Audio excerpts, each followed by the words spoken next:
Patch 1.6 has brought along a lot of balancing and therefore weapon changes, and as per usual I'm here to give you the lowdown on which weapons are best with my numbers, graphs and monotone English accent.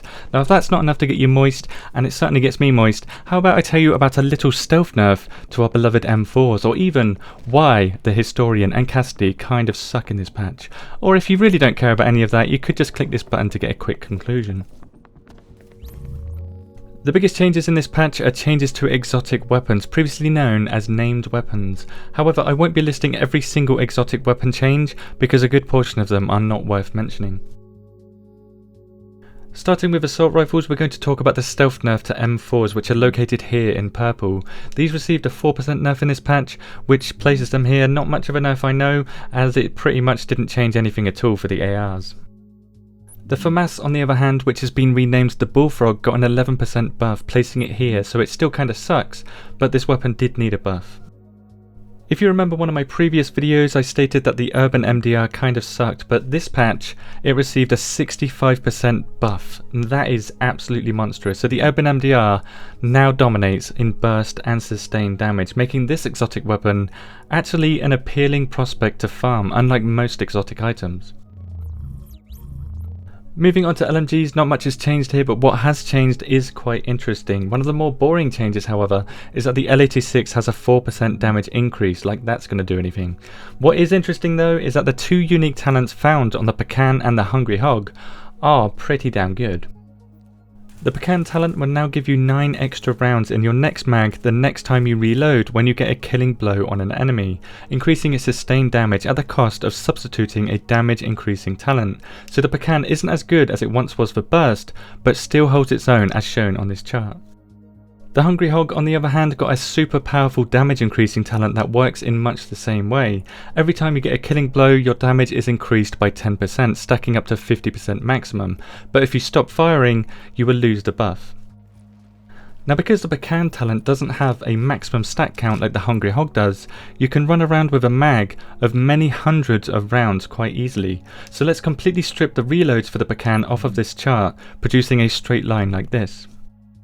Now let's say I get a killing blow with the Hungry Hog every 5 seconds, increasing my damage by 10% on each kill. When I get to my second kill, the Hungry Hog does more burst damage than the Pecan, because remember the Pecan has to sacrifice a damage talent for the unique talent it has.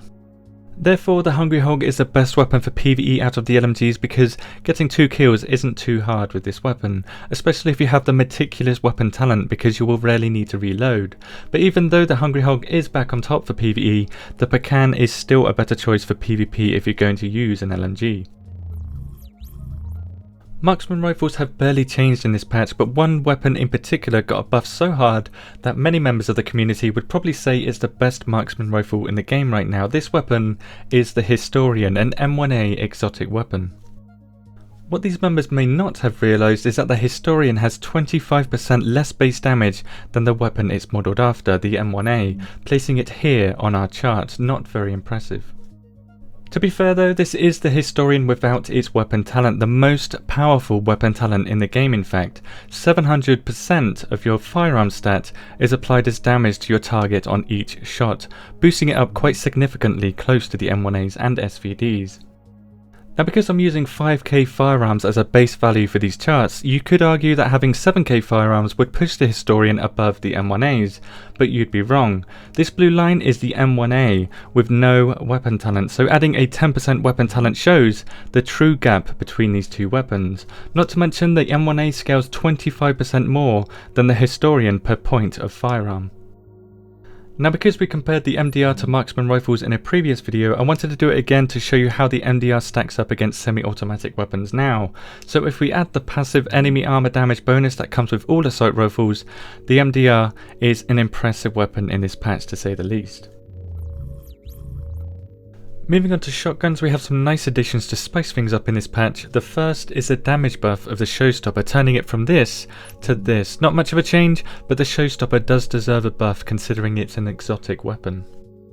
Another exotic weapon that deserves a buff is the Medved, which now fires a single pellet or slug, which does loads of damage instead of 8 pellets which do a little bit of damage each.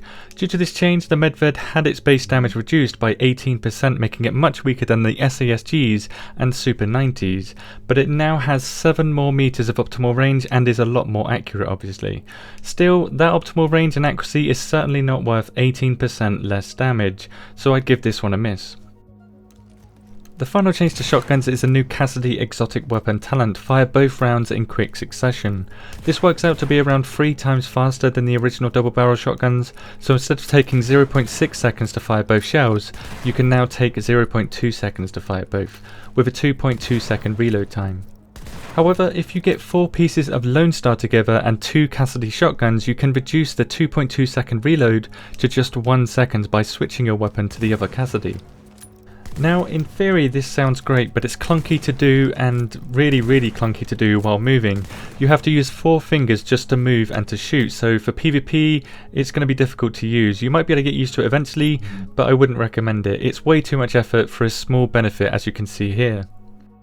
On our chart, it's not as impressive as I first imagined, and bear in mind that all the other weapons here don't have weapon talents like the Cassidy do, and the gear set bonuses are not applied to these weapons, so these are weapons that are not touched by any other stats. So the SMG does more burst damage after the first 2 shots of the Cassidy. Looking at sidearms, it's the same as in patch 1.5. And so are SMGs, but they do have crit chance now instead of crit damage as a passive bonus, which we will get into soon. Adding all of our best burst damage weapons from each weapon category on this chart, and therefore the best weapons for PvP from each weapon category, we have the Urban MDR from the Assault Rifles, the Pecan from the LMGs, the SVDs from the Marksmen Rifles, the Super 90s from the Shotguns, the Rhino Special from Sidearms, and the MP7 from SMGs. Adding the Assault Rifle passive enemy armor damage, which is roughly 40% less effective in this patch in PvP, the MDR is a beast. Adding the passive out of cover bonus to the Pecan, it simply cannot keep up with the MDR, but it's still a good weapon for PvP. And finally, adding the crit chance bonus of SMGs, which is different from setup to setup, I know, but I'm using an optimized damage build in this case, with pulse included. So even with the change from crit damage to crit chance on SMGs, the best burst damage SMG can't even keep up with the Pecan, so basically SMGs still kind of suck. To conclude here, the best weapon for PvP in this patch is the MDR, as the SVD relies too heavily on headshots. Especially use an MDR if you're a console player.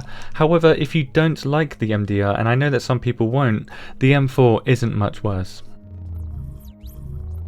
Moving on to the best sustained damage weapons, and therefore the best weapons from each category for PvE, we have the MDR again, the Hungry Hog, Scar H's, SMGs, the first wave version of the X45, and full auto MP5s.